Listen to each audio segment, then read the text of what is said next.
A lot of people on our 11 Alive Facebook page are asking how Cruz was able to get a gun considering the red flags about him. So let's walk through the facts. Cruz was 19 years old, so he was old enough to legally purchase a gun. A Broward County commissioner said Cruz was treated at a mental health clinic, but he hadn't been there for more than a year. NBC News has obtained this photo from his Instagram page showing him with a gun. He had more disturbing posts on social media where he talked about guns and killing animals as well. Fellow students say he talked about guns a lot and he had been expelled from the school for discipline problems. So with all that in mind, was there anything that could have prevented him from legally purchasing a gun? Late Feed anchor and former prosecutor Vinnie Politan is in the newsroom to explain the law.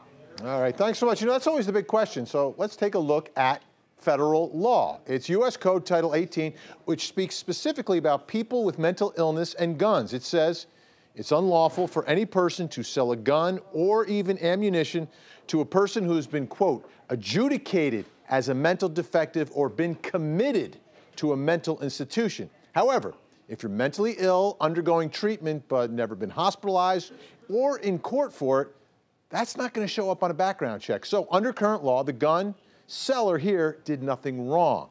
Now, the alleged shooter wasn't institutionalized in court for any mental health problems. So the real question is, should a person's mental health history and medical records be available to gun sellers? And that gets into a much deeper discussion about citizens' rights to privacy versus public safety.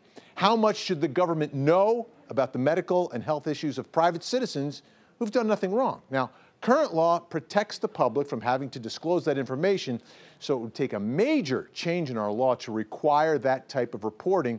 And if laws like that were passed, they would certainly be challenged on constitutional grounds.